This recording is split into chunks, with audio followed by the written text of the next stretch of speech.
selalu berusaha menyimpan sesuatu yang bisa membawa manfaat, baik untuk dirinya, untuk anak cucunya, maupun untuk keluarganya, untuk masa kini dan masa depannya. Kadang simpanan itu berbentuk uang, kadang berupa tanah, lain saat berbentuk pabrik, dan lain sebagainya. Sementara masa depan yang paling pasti adalah akhirat. Jika untuk masa depan dunia kita rela memeras keringat, membanting tulang, pergi pagi dan pulang petang, menyimpan uang, menyimpan tanah, menyimpan pabrik, pernahkah kita merenung jika satu saat kiamat datang, kita dibangkitkan dari kubur masing-masing, berdiri di padang mahsyar untuk mempertanggungjawabkan seluruh kegiatan hidup kita di dunia ini, lalu kita akan menuju ke alam akhirat. Sudahkah kita mempunyai simpanan untuk akhirat kita? Pada pertemuan kali ini saya ingin menyampaikan sebuah hadis di mana Rasulullah sallallahu alaihi wasallam bersabda, "Arba'un min kanzil jannah." Simpanan sorga ada 4 macam. Yang pertama, ikhfa'us sadaqah, menyembunyikan sedekah. Saudara-saudara kaum muslimin, sebagaimana yang kita maklum bahwa Allah Subhanahu wa taala melebihkan sebagian rezeki dari kita terhadap yang lain. Ada yang kaya, ada yang setengah kaya, ada yang miskin, ada yang setengah miskin, dan selanjutnya. Ada yang gajinya kecil tapi penghasilannya gede. Ada yang penghasilannya gede tapi nggak punya gaji. Ada juga yang memang gajinya gede dan penghasilannya gede. Kelebihan rezeki merupakan sunnatullah dan tidak harus membuat kita merasa lebih dari yang lain. Bahkan sebaliknya, kelebihan itu harus membuat kita ringan tangan untuk menolong mereka yang memang memerlukan pertolongan. Kalau saudara diberikan ilmu, maka pertanyaan akhirat cuma satu: ilmumu kau amalkan untuk apa?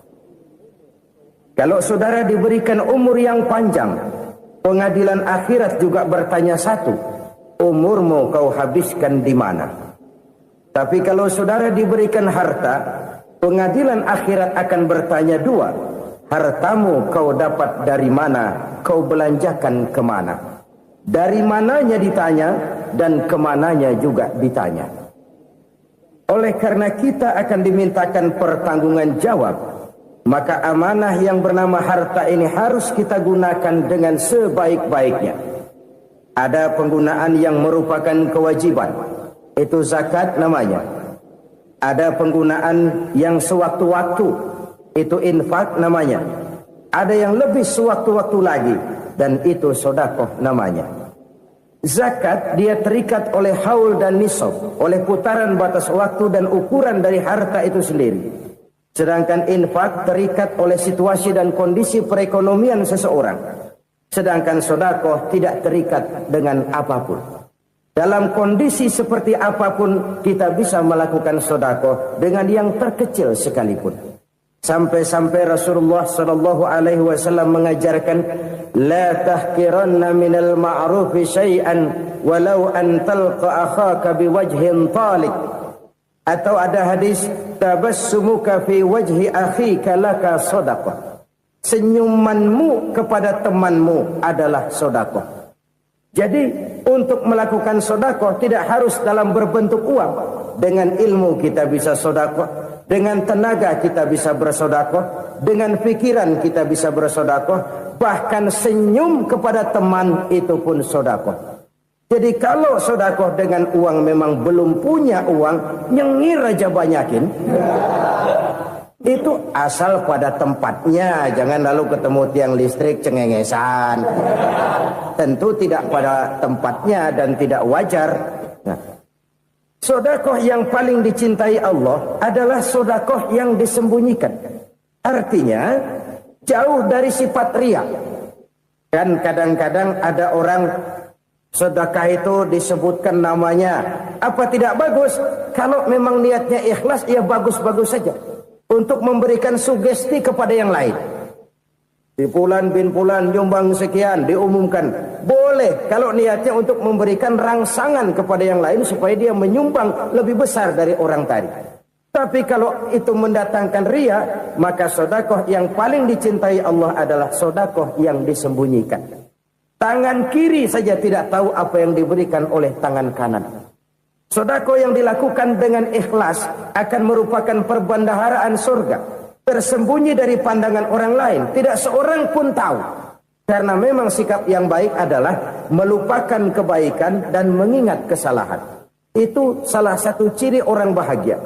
Orang yang selalu mengingat kesalahannya dan berusaha melupakan segala kebaikannya. Kalau dia akan berada kebaikan, dia tidak bisa ikut, dia merasa rugi karena dia merasa belum pernah berbuat baik. Tapi kalau akan melakukan kesalahan baru, dia ingat kesalahan yang sudah-sudah, sehingga terhalang baginya untuk melakukan satu kesalahan baru.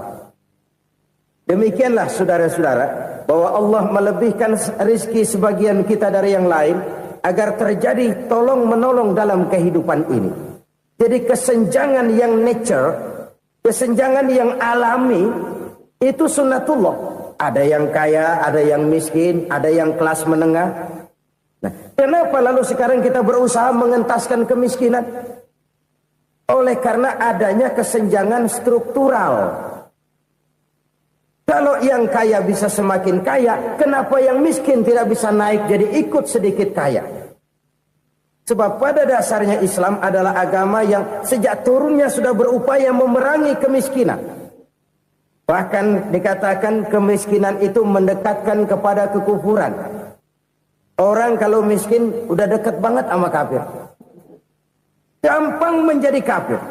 Berapa banyak saudara-saudara kita yang oleh karena soal perut, oleh karena soal materi, terpaksa meninggalkan dan menanggalkan akidahnya. Menjual petunjuk yang diberikan Allah dengan kesenangan dunia yang cuma sebentar ini. Na'udzubillah, thumma na'udzubillah.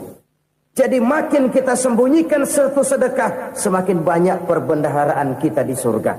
Sedekah yang paling dicintai Allah adalah sedekah yang disembunyikan.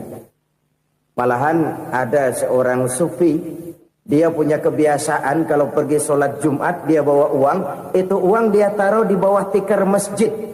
Dia niat sedekah kepada siapa saja yang nemuin itu duit. Maksudnya apa? Supaya yang nemuin nggak tahu siapa yang punya duit. Demikian dia saking ingin menyembunyikan sedekahnya. Karena sifat riya itu bisa memakan amal kita sendiri. Riya itu termasuk menyebut-nyebut kebaikan kita. Orang yang suka nepuk dada, sedikit-sedikit ngitungnya kalau nggak gua. Tuh kalau nggak gua tuh. Tuh yang belas itu kalau nggak gua, kalau nggak gua. Iya kalau nggak lu kenapa emang? Orang yang suka menepuk jasad. Terus biasanya memang begitu saudara-saudara. Kalau perang lagi berkecamuk, orang nggak sempat ngaku jadi pahlawan. Tapi begitu perang selesai, yang kagak kenal bedil ngaku pahlawan, mas. Itu sesuatu yang biasa. Oleh karenanya, orang-orang yang ikhlas dalam bersedekah, disembunyikannya sedekah itu, Allah cinta betul. Malahan ada hadis memberikan jaminan, inna sedaqatal mar'il muslimi tazidu fil umri wa tadfa'u mitatas su'i. Sesungguhnya sedekahnya seorang mukmin tazidu fil umri, bisa menambah umur panjang. Wa tadfa'u mitatas su'i, dan menyelamatkan manusia dari mati secara su'ul khatimah. Jadi siapa yang kepengen panjang umur, banyaklah sedekah. Yang bosan hidup, pelit terus. Sedekah menambah panjang umur dan menyelamatkan manusia dari mati secara su'ul khatimah.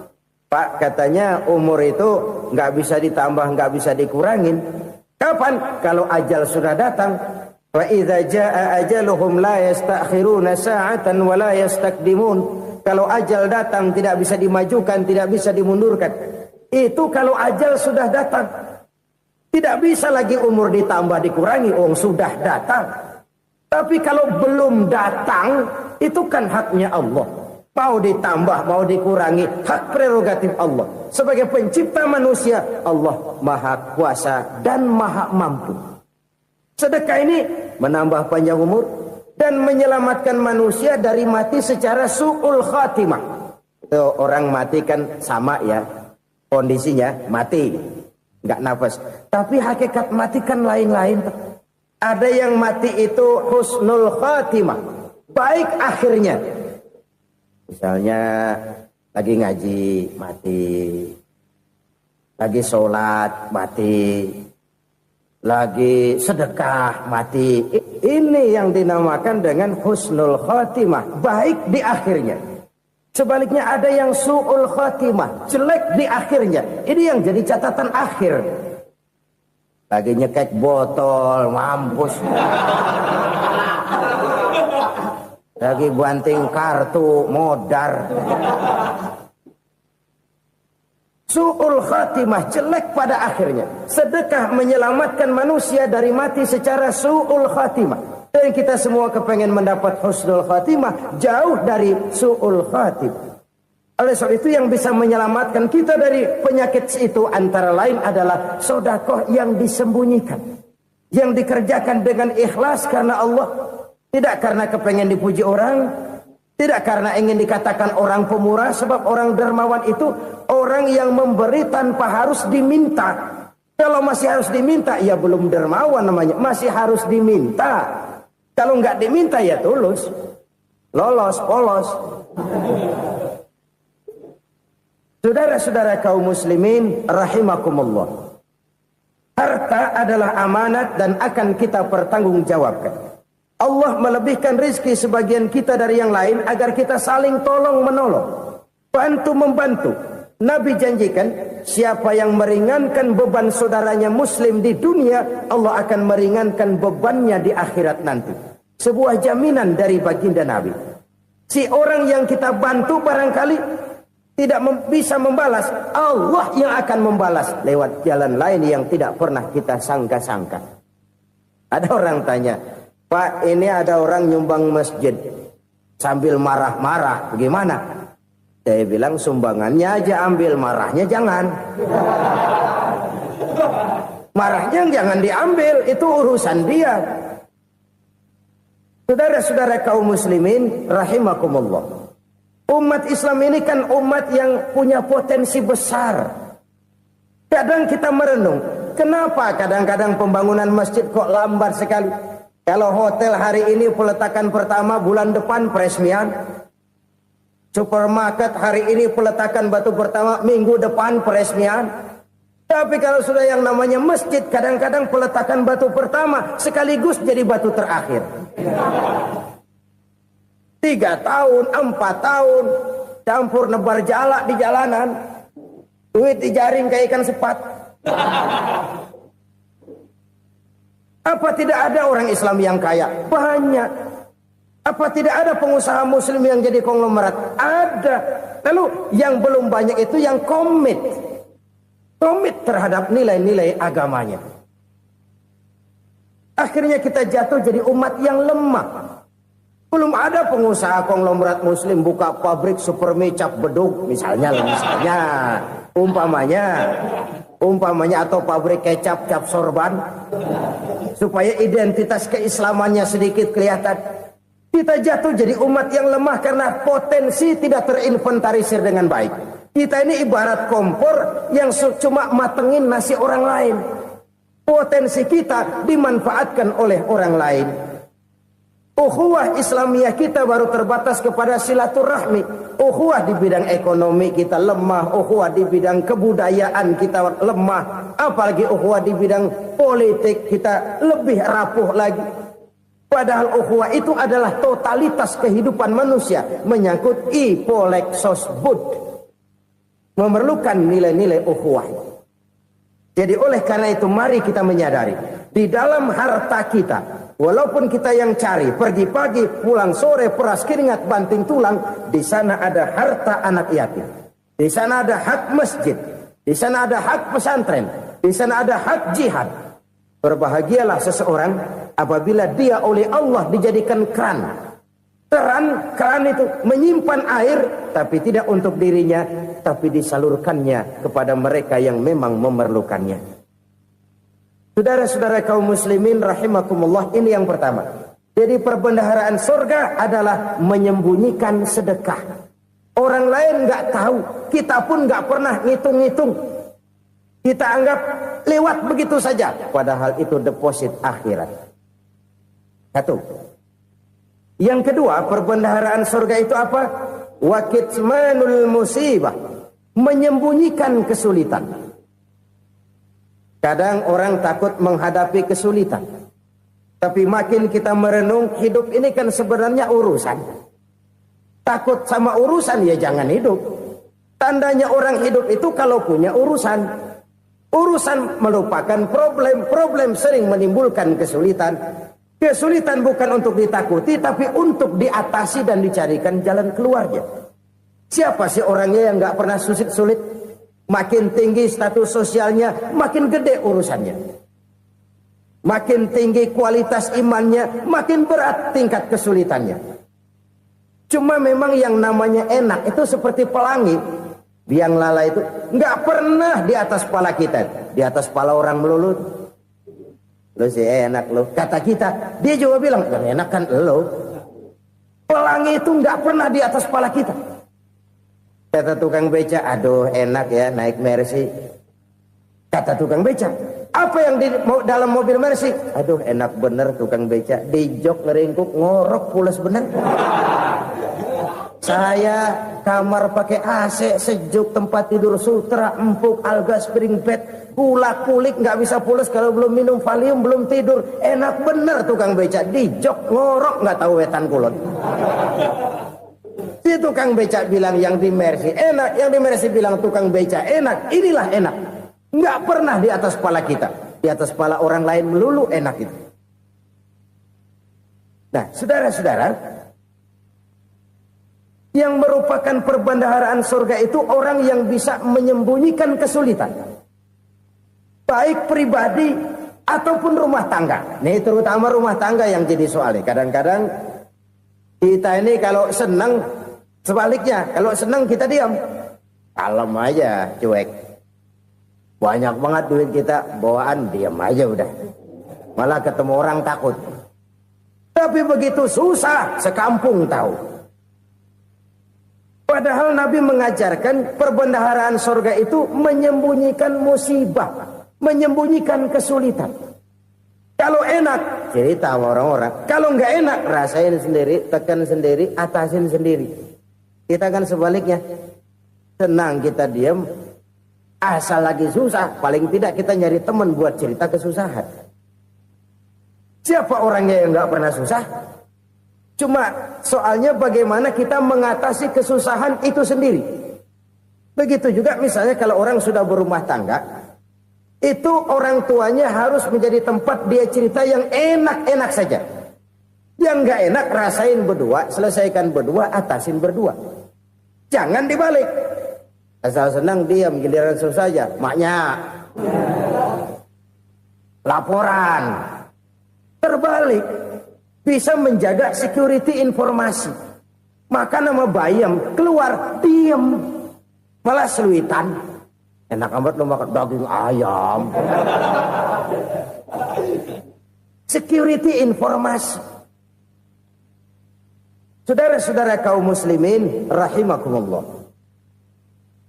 Ujian yang terberat itu yang pernah diberikan kepada para nabi, para rasul, para aulia, para ulama. Makin tinggi keimanan, makin berat bentuk kesulitan. Ayo saya kemukakan satu contoh saja. Ada seorang nabi yang kaya, nabi kaya, namanya Nabi Ayub. Iblis kalau orang begini kan keki, ibadahnya rajin, kaya. Nih yang kayak begini susah digodain. Kalau ibadahnya rajin, miskin, enggali bisa disogok. Sini imannya mantap, ibadahnya rajin, kaya, nabi lagi. Oh, tapi namanya iblis nggak kurang akal.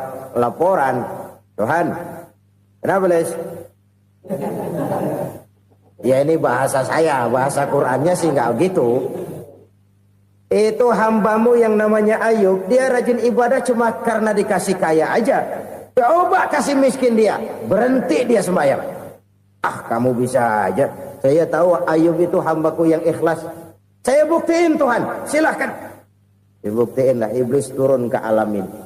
Yang mula-mula dia lakukan, dia rusak sawah ladang Nabi Ayub. Dia binasakan binatang ternak Nabi Ayub. Sehingga dalam waktu singkat, jatuhlah Nabi Ayub dari orang paling kaya jadi orang paling miskin.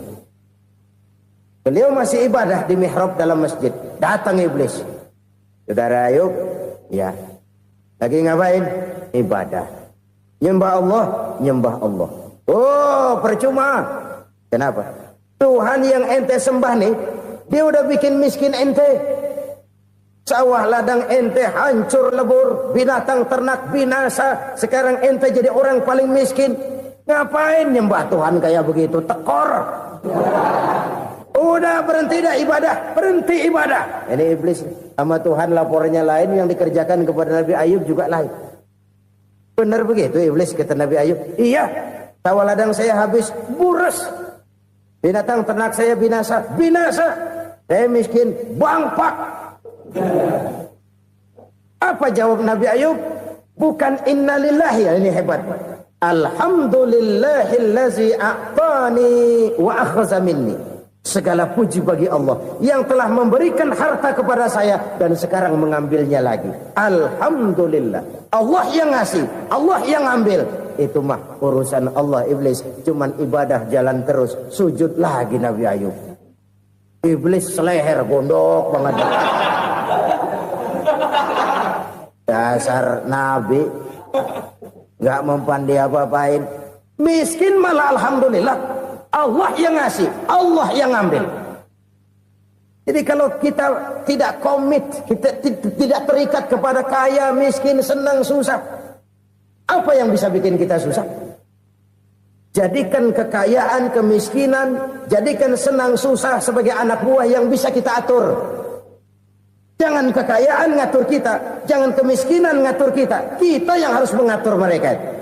Senang, susah, kaya, miskin, bahagia, sengsara, jadikan itu anak buah yang bisa kita atur. Kalau sekarang kita kaya, lain saat boleh jadi kita miskin, semiskin-miskinnya. Allah yang ngasih, Allah yang ngambil. Tenaga mana yang bisa menghalangi? Ibadah jalan terus. Iblis makin gondok. Dasar Nabi loh. Akhirnya apa? Nabi Ayub dikerjain, diberikan penyakit. Demikian fatal penyakitnya. Bayangin, udah miskin sakit. Masya Allah.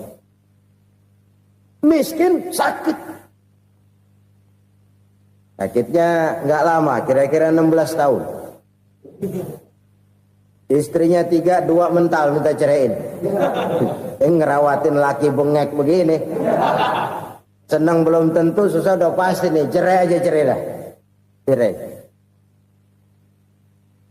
Tinggal satu Siti Rahmah yang setia menemani beliau. Sesetia-setianya hati perempuan. Satu saat Siti Rahmah bilang, Bang, iya, abang kan Nabi bang. Lalu, namanya Nabi kan doanya jarang meleset bang.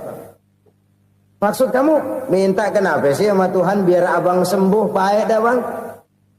Siti Rahmah, iya. Saya sakit berapa tahun sih dah? 16 tahun bang. Sebelum ini saya sehat berapa tahun? Ya kira-kira 60 tahun bang. Nah coba ente banding-bandingin Rahmah. Saya dikasih sehat 60 tahun. Dikasih sakit 16 tahun. Sudah nggak sabar. Mau doa kepada Allah minta sembuh. Saya malu. Malu kepada Allah. Diuji dengan yang luar biasa seperti ini. Tidak mengganggu stabilitas kehambaannya. Dia tetap menghamba kepada Allah subhanahu wa ta'ala. Saudara-saudara kaum muslimin rahimakumullah. Kunci menghadapi kesulitan itu apa? Allah jelaskan dalam satu ayat, wa basyiris sabirin alladzina iza asabathum musibah qalu inna lillahi wa inna ilaihi raji'un. Gembirakan orang-orang yang sabar. Siapa mereka itu? yang apabila mendapat musibah mereka kembali kepada keyakinan dasar segalanya dari Allah dan segalanya akan kembali kepada Allah. Ini konsepsi dasar dari sikap muslim dalam menghadapi berbagai kesulitan.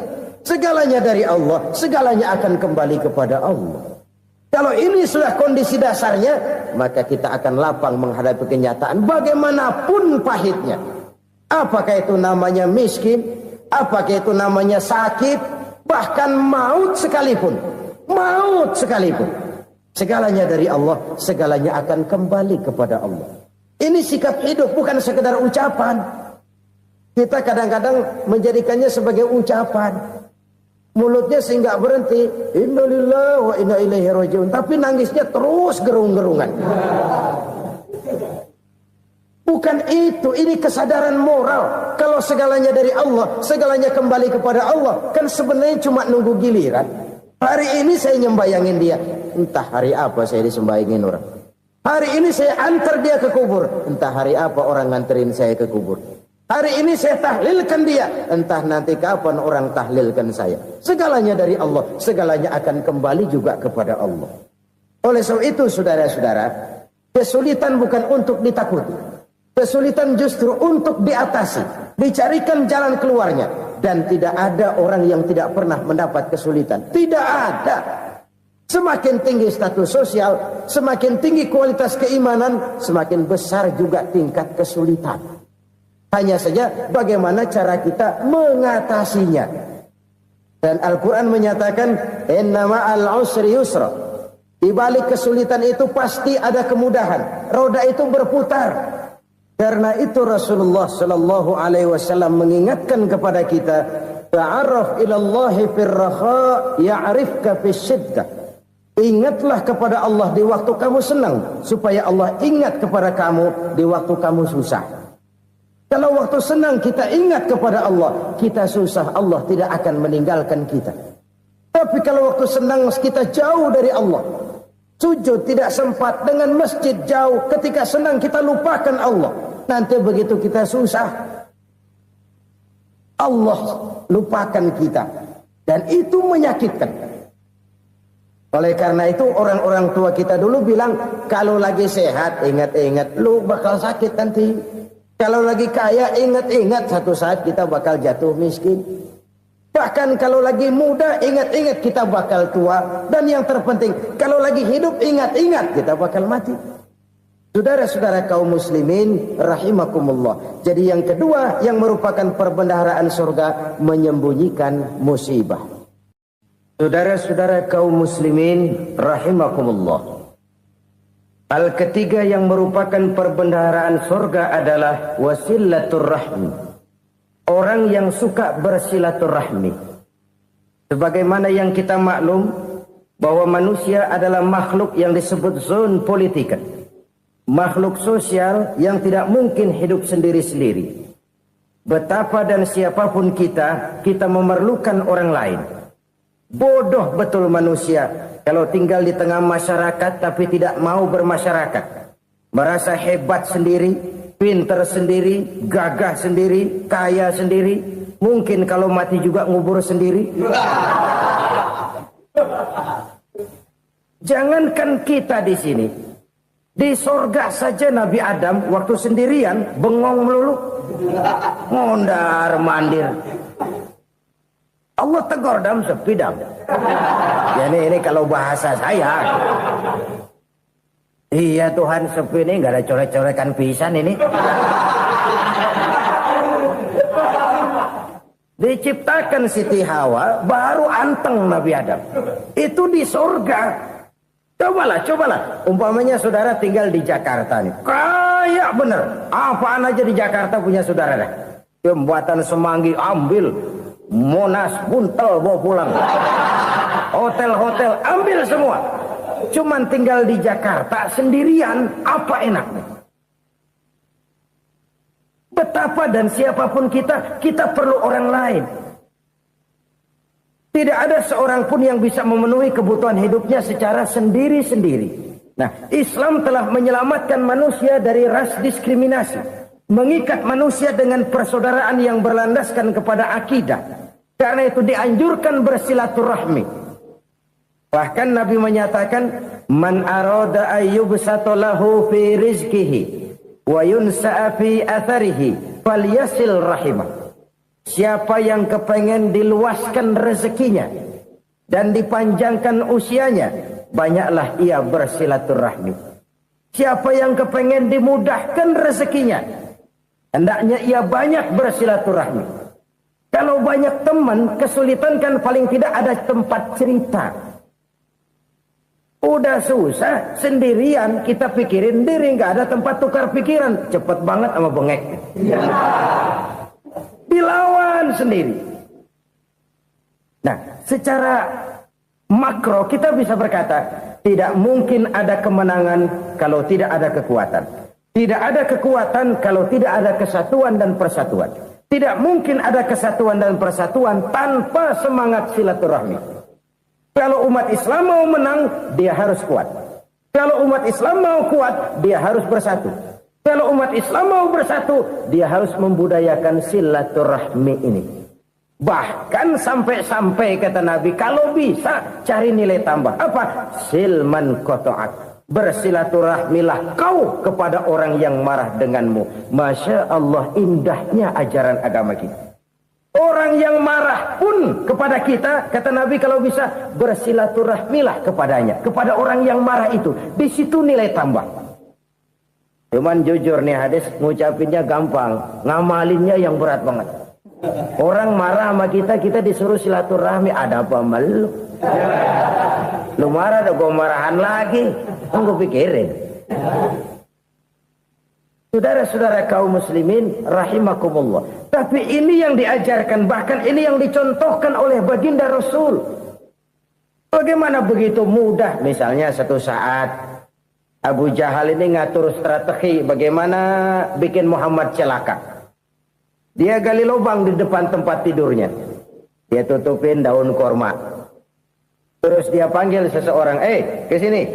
Kasih tahu Muhammad, pamannya sakit keras, minta ditengokin. Berangkat orang ini ke sana. Muhammad, labbaik. Pamanmu sakit keras, dia minta ditengokin. Baik, saya akan datang menjenguk beliau. Berangkatlah Nabi ke rumah Abu Jahal tanpa prasangka apapun. Abu Jahal udah pasang setil, selimut 3 rangkap setengah dipakai, persis kayak orang meriang. Tapi sembari ngintip dari balik selimut, begitu Muhammad buka pintu, nah masuk perangkap nih. Muhammad jalan menuju tempat pembaringan. Makin lama makin dekat, makin lama makin dekat, makin dekat ke lubang yang dipasang oleh Abu Jahal itu. Dalam hati Abu Jahal, terus dah jatuh, mampus dah lu ini. Mampus lu hari ini nih. Apa yang terjadi? Malaikat Jibril datang. Muhammad, pamanmu cuma pura-pura sakit. Di depan tempat tidurnya ada lubang perangkap supaya kamu jatuh ke situ. Sudah, kamu pulang. Balik kanan Nabi. Sudah hampir jatuh ke lubang, balik kanan, pulang. Bayangin kecewanya Abu Jahal. Muhammad dikit lagi, Muhammad dikit lagi. Enggak paman, saya pulang aja. Emosi bangun dari tempat tidur, enggak sadar kalau lagi pura-pura sakit. Lompat ngejar Nabi, dia lupa dengan lubang yang dia gali. Serak, nyemplung sendiri ke dalam lubang.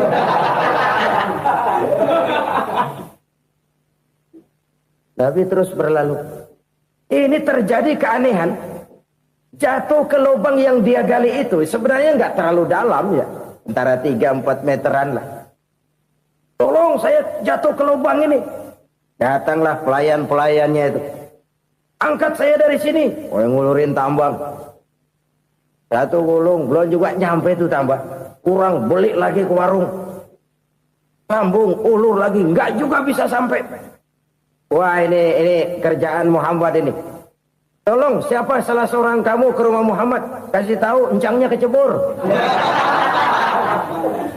Minta ditolongin. Sampaikan kepada Rasul. Kenapa? Pamanmu jatuh ke lubang, Muhammad minta tolong diangkatin. Tambang udah nyambung-nyambung nggak nyampe juga. Ya, nanti saya datang, saya tolong. Coba. Nyata-nyata orang berniat jahat mau mencelakakan dia. Datang dia menolong. Ini yang disebut air tuba dibalas air susu ya ini. Bukan sebaliknya. Air tuba dibalas air susu. Paman, kecebur ya? Iya Muhammad, tolong ini. Pegang tangan saya. Nabi ulurkan tangannya. Nyampe. Dipegang oleh Abu Jahal. Diangkat ke atas. Sampai atas. Apa kata Abu Jahal? Sihirmu memang hebat Muhammad. Udah ditolongin dikata sihir. Yang enak kita kemplang kan itu orang begitu. Urusan apa? Tapi inilah akhlak. Kalau bisa kamu bersilaturahmilah dengan orang yang marah kepadamu sekalipun. Orang marah kita tetap baik. So, kalau kita berbuat baik sama orang yang memang baik, rasanya sih biasa-biasa aja. Orang baik kita baik lagi, ya draw aja, belum ada nilai tambah di situ. Baru ada nilai tambah kalau kita bisa berbuat baik kepada orang yang nyakitin kita. Itu namanya kita setingkat di atas dia. Dia sakitin kita, kita berbuat baik sama dia.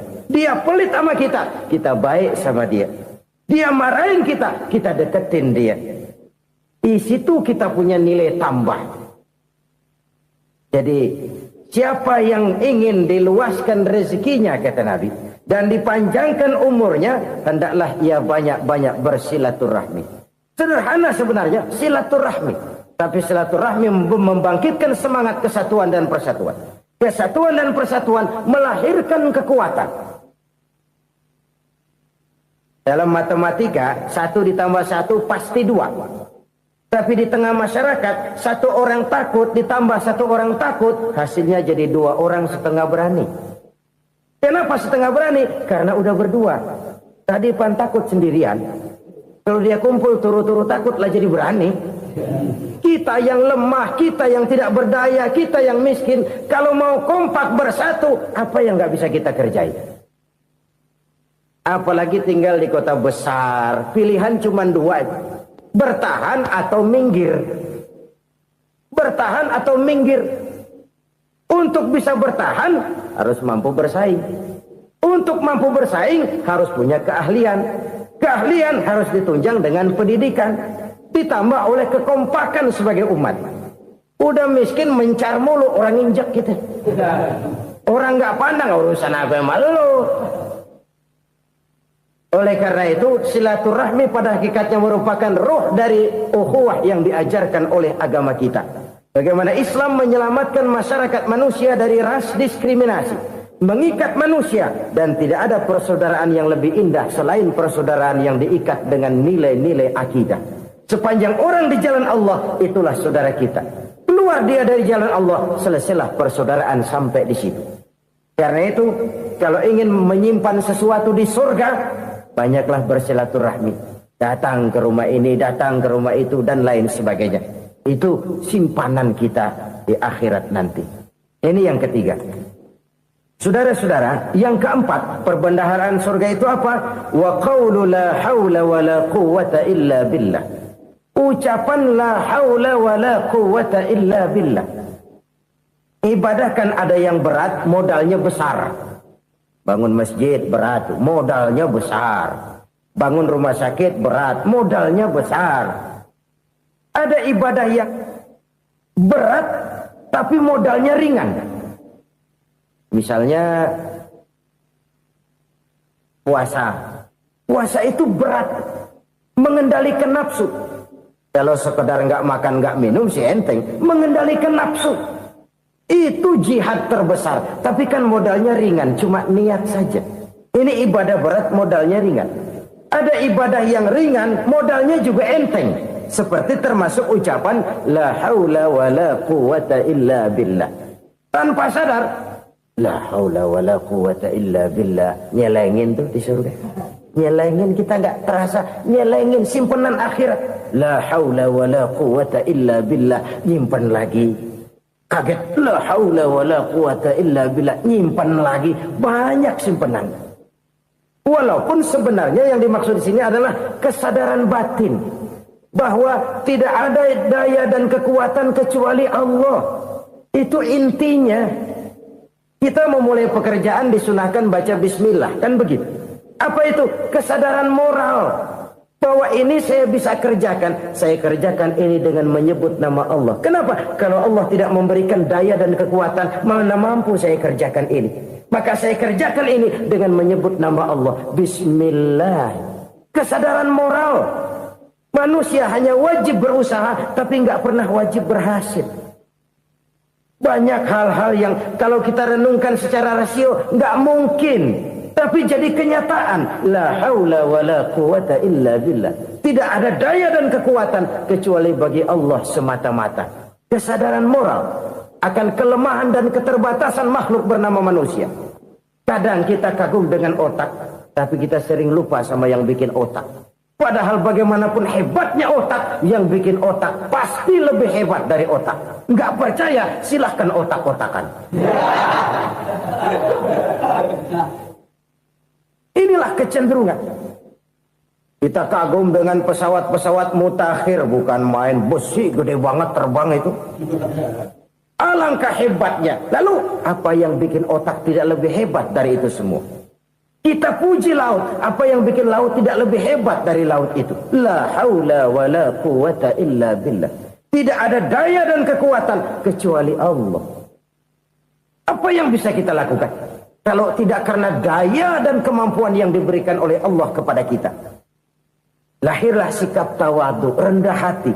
Tidak melonjak menjadi angkuh dan sombong. Sadar akan kelemahan dan keterbatasan diri. Sebagai makhluk yang diciptakan oleh Allah subhanahu wa ta'ala. Jadi satu sisi ini ucapan yang berpahala. La haula. Jadi wiridan. Pada sisi lain ini kesadaran moral. Sikap mental, kesadaran batin, bahwa yang punya daya dan kekuatan itu cuma Allah. Kita nggak pantas untuk sombong, sebab sombong itu pakaiannya Allah. Kita nggak sedang pakai pakaian Allah, kegedean. Dan makin kita renungi, makin terbentur. Apa sih yang bisa kita sombongin? Kita mau sombong apa? Kayak pintar, itu kan semua relatif. Di atas langit masih ada langit lagi. Jadi oleh karenanya, marilah kita menyadari. Manusia hanya wajib berusaha, tapi tidak pernah wajib berhasil. Yang berusaha saja tidak wajib berhasil, apalagi yang tidak berusaha. Islam bukan agama orang pemalas yang selesai sholat lalu enggelohom, enggelenggem ayem-ayem. Tapi Islam bukan agama orang sombong yang setelah berusaha lalu tidak memerlukan Allah. Kita bisa saja bikin proyeksi, tahun sekian kita bakal panen besar menurut perhitungan otak. Tapi ada kejadian lain. Apa? Tikus ngambek. Habis itu dimakanin tikus, panen gagal. Proyeksi rasional gagal oleh tikus-tikus yang ngambek itu. Bisa saja terjadi. Tahun depan kita panen besar. Urung. Kenapa? Musim panas panjang. Dan sekarang ini koran-koran bikin berita musim mengalami penyelewengan. Bukan cuma manusia yang nyeleweng sekarang. Musim pakai nyeleweng.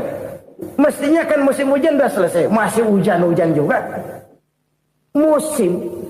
Nah sekarang kita boleh bikin proyeksi, kita bakal panen besar. Tahu-tahu musim panas panjang, sawah retak, air kering.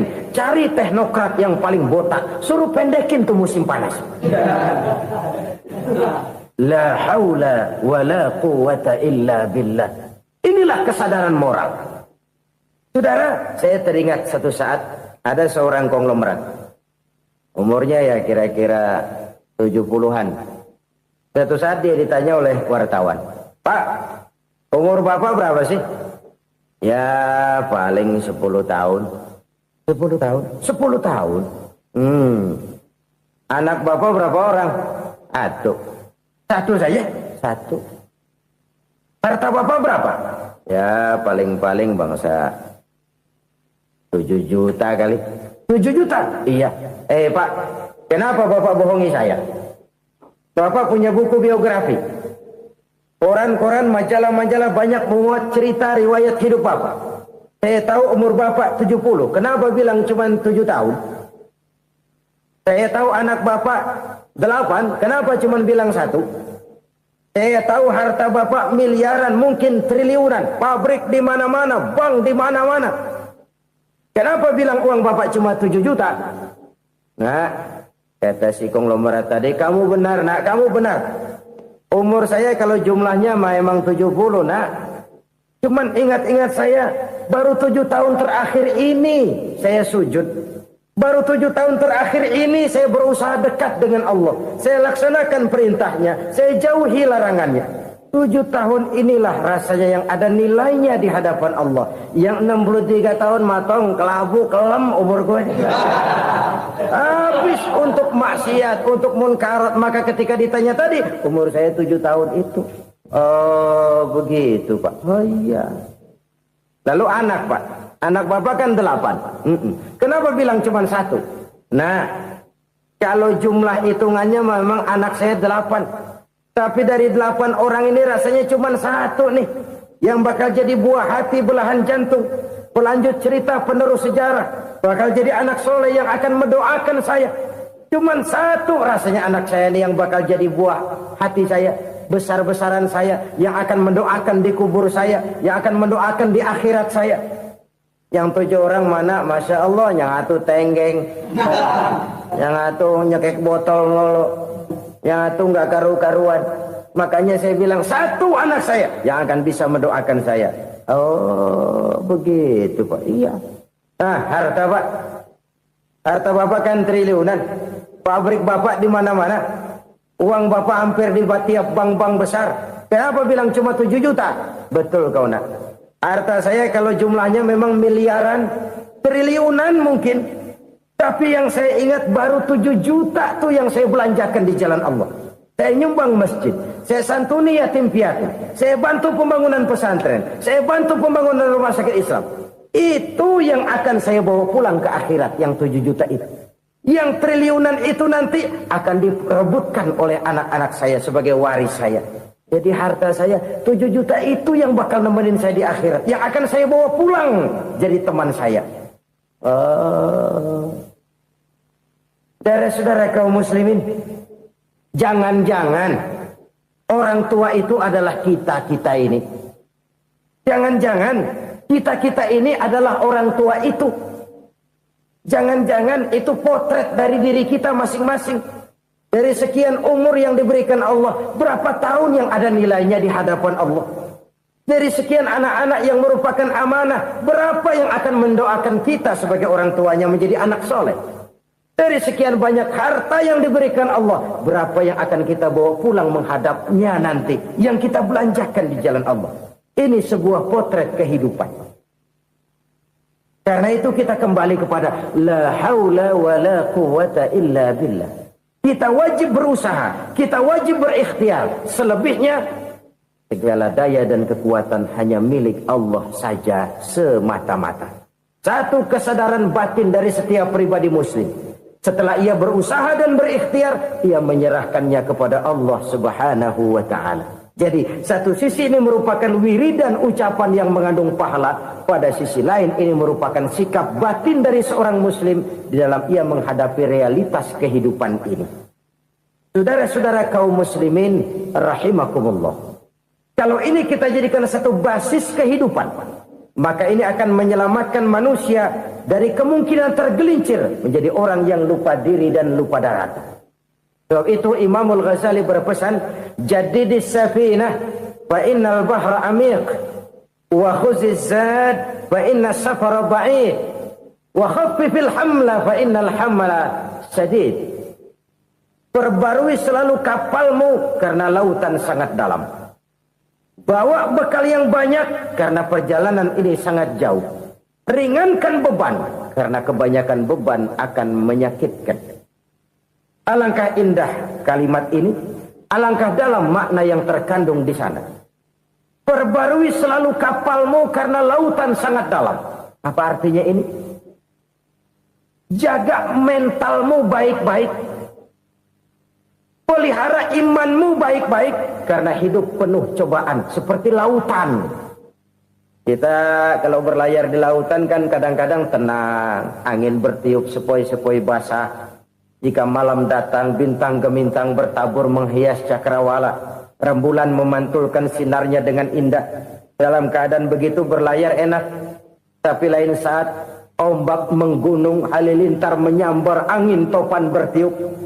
Berapa banyak sudah saudara-saudara kita yang tenggelam di lautan dunia tanpa sadar bahwa dia belum sampai kepada pantai yang akan dituju.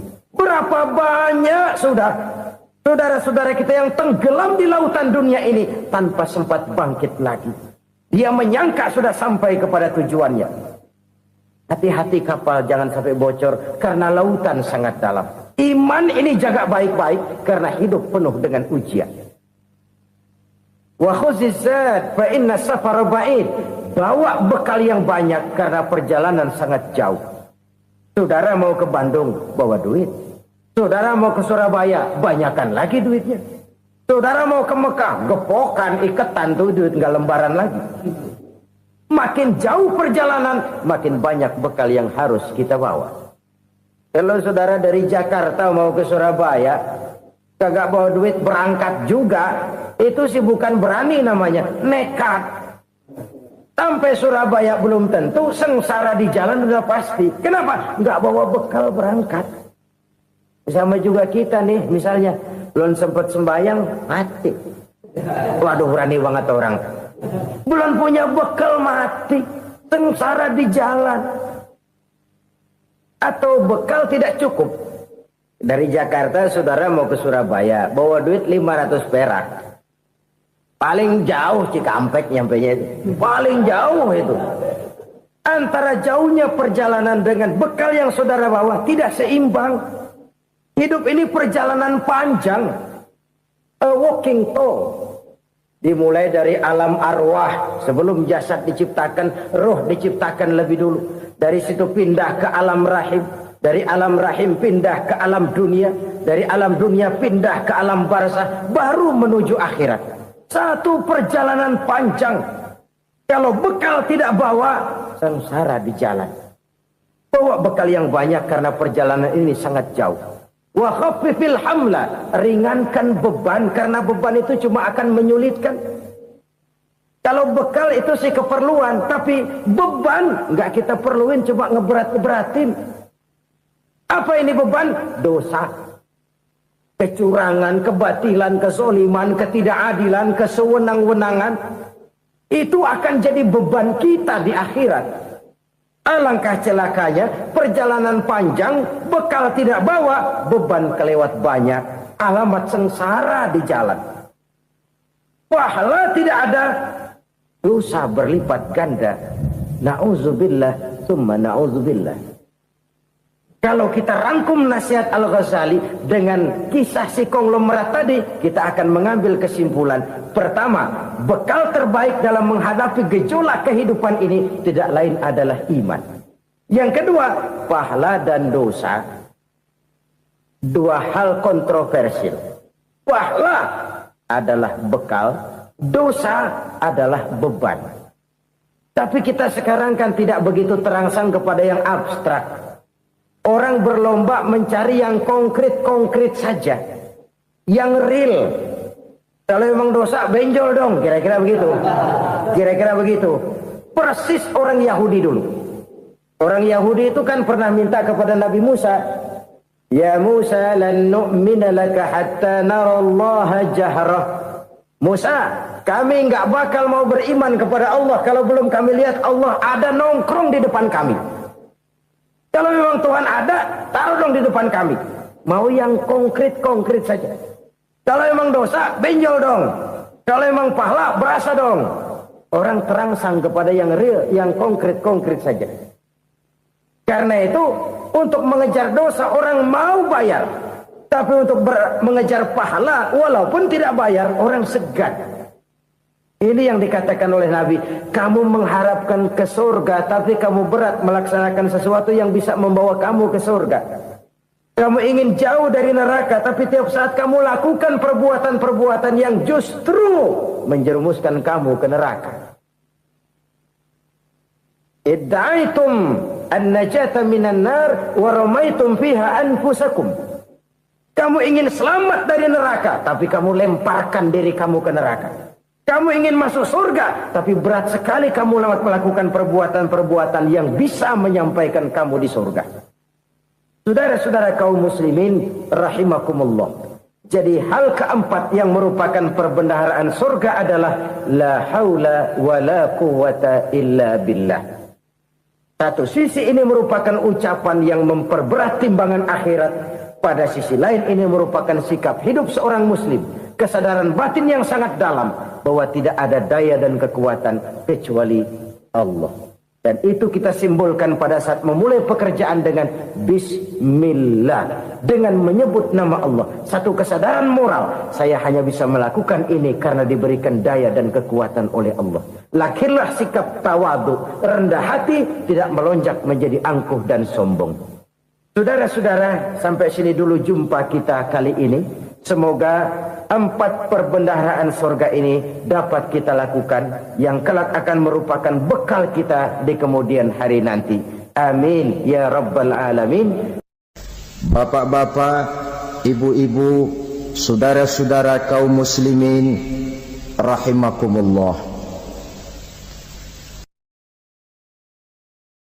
Di dalam kehidupan kita sebagai seorang muslim, minimal 5 kali dalam sehari semalam kita mendengar seruan untuk mendirikan solat yang disebut azan. Ada kalimat menarik di dalam kalimat azan itu, yakni seruan hayya 'alal falah, marilah menuju kepada keberuntungan, marilah meraih kemenangan. Seruan ini adalah kecenderungan dari setiap manusia, apapun warna kulitnya. Artinya, setiap orang dalam hidup selalu ingin meraih dan mencari kemenangan. Kemenangan akan melahirkan kepuasan batin, dan kepuasan batin memberikan kebahagiaan. Sedangkan kekalahan melahirkan penderitaan batin, dan penderitaan batin menjerumuskan seseorang di dalam berbagai bentuk kerugian. Jikalau inilah seruan azan, maka masalahnya ialah apa yang menyebabkan kita meraih kemenangan. Al-Quranul Karim memberikan tuntunan dan ajaran kepada kita bahwa orang-orang yang memperoleh kemenangan itu tidak lain adalah orang-orang yang bertakwa. Hanyalah mereka yang bertakwa kepada Allah Subhanahu wa ta'ala pada akhirnya akan tampil sebagai pemenang. Lalu siapa orang yang bertakwa itu? Dijelaskan dalam awal-awal Al-Baqarah, orang yang bertakwa yang akan meraih kemenangan. Pertama, allazina yu'minuna bil ghaib, yaitu orang-orang yang beriman kepada yang gaib. Percaya bahwa ada alam yang gaib, alam yang abstrak, alam yang tidak bisa dijangkau oleh salah satu daripada panca indera kita. Mereka percaya dan beriman kepada adanya malaikat, beriman kepada adanya iblis dan jin, beriman kepada adanya alam kubur, beriman kepada adanya alam mahsyar, beriman kepada adanya alam akhirat, beriman kepada adanya surga dan neraka. Beriman bukan cuma sekedar beriman dalam ucapan bibir saja, tetapi beriman yang nilai iman itu mampu mewarnai gerak dan gaya hidupnya. Iman yang meresap sampai ke tulang sumsum, kemudian memberikan dampak positif di dalam kehidupan manusia. Alam, kita tahu, adalah sesuatu yang selain Allah, dan Allah bukanlah alam. Apapun namanya selain daripada Allah, itu adalah alam. Alam pada hakikatnya terbagi menjadi 2. Ada alam syahadah, alam nyata, alam konkret, alam yang bisa dijangkau oleh salah satu indera kita. Kemudian ada alam ghaib, alam yang tidak bisa dijangkau oleh panca indera kita, alam metafisika, alam abstrak, alam yang wajib kita imani keberadaannya. Kita percaya bahwa malaikat itu ada, Kita percaya kepada jin, bahwa jin itu ada. Kita percaya kepada adanya iblis dan setan. Bukan percaya kepada iblis dan setannya, percaya bahwa iblis dan setan itu ada. Itu termasuk salah satu daripada sifat orang yang bertakwa kepada Allah.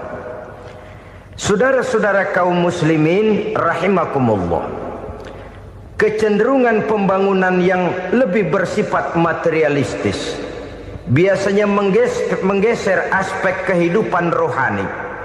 Orang berpikir empiri, dan dalam pola pikir yang demikian maka alam gaib tidak lagi mendapat perhatian. Aspek kehidupan yang bersifat rohaniah malah mulai ditinggalkan. Akibatnya terjadilah kepincangan di dalam kehidupan kita. Pernah ada satu pengalaman pribadi dalam perjalanan kembali ke tanah air. Dalam pesawat di sebelah kanan saya duduklah seorang Jerman namanya Heiner Simonsen. Iseng saya ajak kenalan, saya ajak ngobrol, saya tanya dia. Saya bilang, Mas Heiner ini, kalau pesawat yang kita tumpangi ini jatuh ke bawah, kira-kira apa yang bakal terjadi, Mas? Dia bilang, kita semua akan mati. Begitu? Iya. Oke. Apa itu mati? Tanya saya. Dia bilang, untuk tahu apa itu mati, kita harus tahu lebih dahulu apa itu hidup. Saya pikir nih bule bisa ngomong juga. Baiklah kata saya. Apa hidup menurut Anda itu? Oh, hidup itu dia bilang, kalau seluruh anggota badan kita bekerja secara normal, paru-paru memompa darah secara normal, jantung berdetak secara normal, sel-sel tubuh bekerja secara fit, dan organisme tubuh hanya mau bekerja secara normal, dia bilang, kalau kita memberi makan yang cukup, menu yang teratur, dan gizi yang lengkap. Saya bilang, kesimpulannya apa, Ner? Dia jawab, hidup adalah dari tangan ke mulut. Life is from the hand to the mouth, kata dia. Hidup adalah dari tangan ke mulut. Jadi masalah hidup tidak lebih daripada masalah isi perut. Orang pergi pagi, pulang sore, peras keringat, banting tulang, perut yang dibelain. Saya bilang, you are wrong. Sampean salah, Ner. Kamu orang Islam bukan? Bukan. Pantas. Kenapa saya salah? Dia bilang. Ya jelas salah. Salahnya di mana? Kamu ini manusia. Kalau hidup cuma dari tangan ke mulut, saya bilang, kambing di kampung saya juga begitu pikirannya, Ner. Itu kambing di kampung saya, asal perutnya kenyang, sudah hidup dia. Perkara besok bagaimana, lusa prospeknya macam mana, bulan depan ada apa, kambing nggak pernah mikir. Di kampung saya kambing juga pikirannya begitu. Kamu Kristen ya? Tadinya. Loh kok tadinya, lalu apa sekarang kamu ini? Dia bilang, sekarang saya netral. Saya tidak beragama, tapi saya percaya kepada Tuhan sebagai pencipta alam. Saya ingat benar dia bilang, I haven't any religious, but I believe to God as the creator of the world. Kenapa bisa netral begitu, Ner? Habis saya bingung katanya. Islam bilang Islam baik, Kristen bilang Kristen baik, Hindu Buddha bilang Hindu Buddha baik, semua agama baik. Saya netral sekalian, nggak beragama. Yang penting saya percaya kepada Tuhan. Saya bilang, Ner, kamu ini kayak orang mau beli celana, lalu bingung. Yang satu bilang Levi's bagus, yang satu bilang Blue Jean hebat, yang satu bilang Wool England hebat. Celana ini hebat, celana itu bagus, celana ini hebat. Semua celana bagus, kamu bingung. Akhirnya netral, tidak pakai celana. Itu juga salah. Saya pikir-pikir, kemudian saya melihat bahwa dua pola berpikir Heiner ini nampaknya sudah mulai menggejala di lingkungan masyarakat bangsa kita. Disadari atau tidak, secara jujur kita harus berkata, dua pola pemikiran Henner ini mulai berkembang di tengah masyarakat bangsa kita. Pertama, pola pikir materialisme.